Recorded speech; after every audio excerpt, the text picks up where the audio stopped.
Teknologi tahun besar. Asal besok kapan semua? Umur di one time use kan ni apa? Jadi bombing time.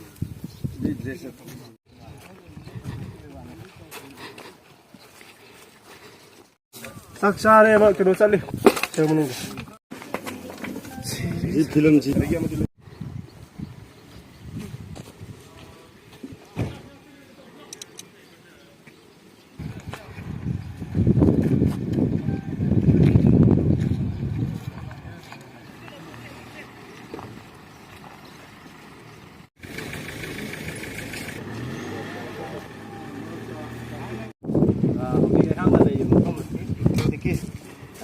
Why Thingkangphai kawan ni? Ayo. Semua ini pi bujuk pi nang gitu ni.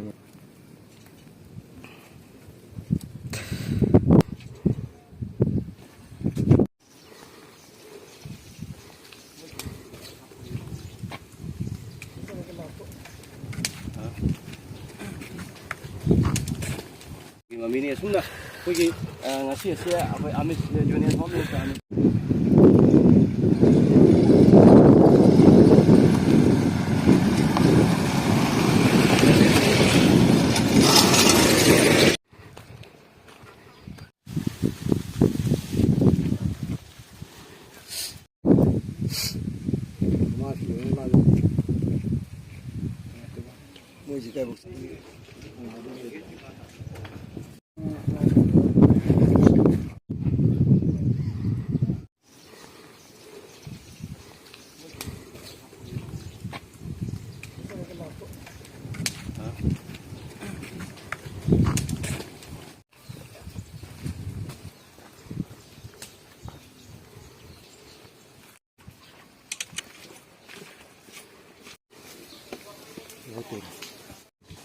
Ya,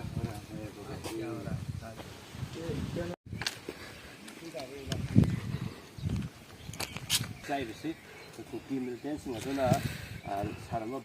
Aina Leiramba mafamse Serowdagi kilometer 3 changsilaga leiba Chandel district ki sumanung chanba Thingkangphai village dani village sida hojik ngarangdagi hongna akan bai khoigi BSF state force amadi Assam rifle ki apun command force na mai kamna de changsilaba matung mafam siloksin na hojik kana coming operation jathari mafam sida Kuki Militant Singna season Leiramba amadi yamna phajana saramba bunker kaya state force sing amadi changsilaba coming operation changsilaba force sing sina mai thaduna mangan khre amadi mafam sida leiriba Thingkangphai high school daso makoina yamna chauna Kuki Militant Singna bunker saduna Leiramba madi mafam asibo occupied togna Leiramba ki khudam kaya marum masigi operation sida thengnaki tubo makoina mafam sida leiba matamda khunggang asigi yum singdagi tongan ba sanga yensing hatuna charamba adi makoina Leiramba ki khudam kaya thengnaki angayo Kuki Militant Singna